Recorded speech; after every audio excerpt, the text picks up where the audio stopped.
ఏది నిజం ఏది అబద్ధం ఇది ప్రస్తుతం పెద్ద చర్చ. అది క్రియేట్ చేస్తున్నది సోషల్ మీడియా సాక్షిగా ఒకళ్ళకొకళ్ళు. జగన్ నిన్న అక్కడ పులివెందులకు వెళ్ళినప్పుడు తల్లిని పట్టించుకోలేదు అంటూ నారా లోకేష్ ఒక వీడియోని ప్రొజెక్ట్ చేసుకొచ్చారు. తల్లి తల్లే కదా, అందుకనే పాపం కొడుకు కోసం ఎంతో తిప్పలు పడుతోంది.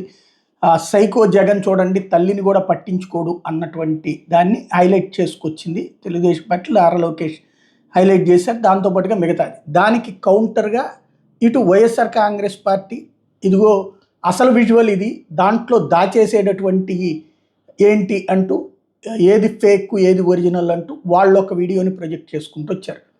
ఫేక్ ఏది పెడుతున్నారు నిజమేంటి అన్నటువంటిది దాంట్లో దగ్గరికి తీసుకుని అక్కడ అంత అయిన తర్వాతన మిగతాది వెళ్ళిపోయే ముందు జరిగినటువంటి దాన్ని తీసుకొచ్చి వీళ్ళు ప్రొజెక్ట్ చేశారన్న దాన్ని హైలైట్ చేసుకొస్తున్నారు. ఇందులో వరదు కళ్యాణి ఎవరైతే మాజీ ఉప ముఖ్యమంత్రి స్టేట్మెంట్ ప్రజా సమస్యల నుంచి పక్కదోవ పట్టించడానికి చీఫ్ ట్రిక్స్ మీకు అలవాటే లోకేష్ గారు అంటే ఇలాంటి ఎడిటింగ్లు చేసి తప్పుడు ప్రచారం చేయడం పెద్ద కష్టమైన పని కాదు. మీ కార్యక్రమానికి సంబంధించిన వీడియో అయినా పూర్తిగా చూడకుండా కటింగ్లు, ఏ కార్యక్రమానికి సంబంధించిన వీడియో అయినా పూర్తిగా చూడకుండా కటింగ్లు చేస్తే ఏదైనా ఇలాగే కనిపిస్తుంది.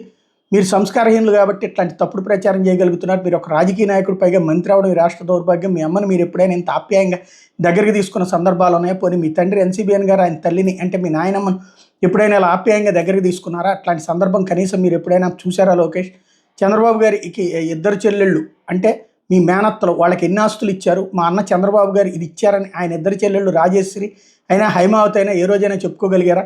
అసలు వాళ్ళిద్దరూ చంద్రబాబు చెల్లెళ్ళని మీ మేనత్తలని రాష్ట్రంలో ఎంతమందికి తెలుసు? దేశంలోనే అత్యంత ధనిక సీఎం అయిన మీ తండ్రి మీ బాబాయికి ఏ మేర ఆస్తులు ఇచ్చారు? మీ మేనత్తలకు మీ బాబాయికి మీరేమైనా మీ తల్లిగారైనా ఏ రోజైనా ఏమైనా ఇవ్వనిచ్చారా? ఇచ్చే మనసు కనీసం మీ తండ్రి గారైన చంద్రబాబు గారికి అయినా ఉందా? మీ కుటుంబ పరిస్థితి ఇదే అయినప్పుడు మరొకరి గురించి ఎలా మాట్లాడతారు?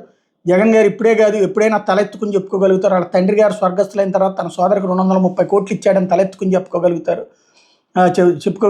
అలా చెప్పుకునే పరిస్థితి మీకుందా లోకేష్?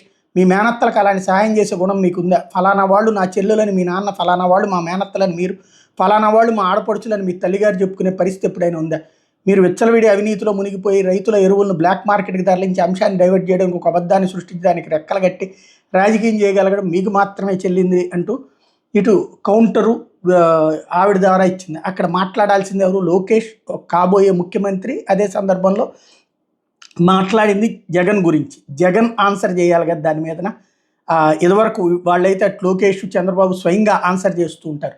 ఇక్కడ ఇంకా జగన్ తను కాకుండా ఇట్లాగా వేరే వాళ్ళతో స్పందింపజేయడమే ఇక్కడ విచిత్రమైన పరిస్థితి.